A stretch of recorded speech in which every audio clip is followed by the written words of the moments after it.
শিক্ষার্থী হত্যার বিচার, গণগ্রেপ্তার বন্ধ, শিক্ষার প্রতিষ্ঠান খুলে দেয়া সহ ৯ দফা দাবিতে বৃষ্টি উপেক্ষা করে আজও দেশের বিভিন্ন স্থানে গণমিছিল করেছেন শিক্ষার্থীরা।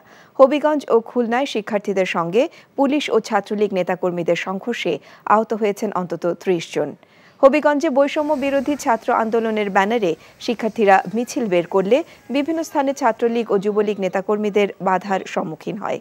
এক পর্যায়ে শহরের টাউন হল সড়কে ছাত্রলীগ ও যুবলীগ নেতাকর্মীদের সঙ্গে শিক্ষার্থীদের ধাওয়া পাল্টা ধাওয়া ও সংঘর্ষ হয়। এতে আহত হন উভয় পক্ষের অন্তত ৩০ জন।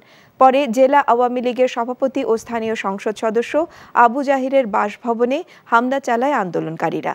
বরিশালে ঢাকা-বরিশাল মহাসড়কে গণমিছিল করেছেন শিক্ষার্থীরা। এ সময় মহাসড়কে যানজটের সৃষ্টি হয়। পরে নথুল্লাবাদ বাস টার্মিনালের সামনে বিক্ষোভ করেন শিক্ষার্থীরা। তাদের ঘিরে থাকে শতাধিক আইনশৃঙ্খলা বাহিনীর সদস্য। বৃষ্টি উপেক্ষা করে চট্টগ্রামের বিভিন্ন সড়কে শিক্ষার্থীদের গণমিছিলে অংশ নেন অভিভাবক সহ বিভিন্ন শ্রেণী পেশার মানুষ। এছাড়া সিলেট, কিশোরগঞ্জ, খুলনা, ভোলা, বগুড়া, ময়মনসিংহ সহ দেশের বিভিন্ন স্থানে গণমিছিলে শিক্ষার্থী, অভিভাবক সহ সর্বস্তরের মানুষ অংশ নেন। বিভিন্ন জেলায় পুলিশি বাধার মুখে পড়ে প্রতিবাদ কর্মসূচি।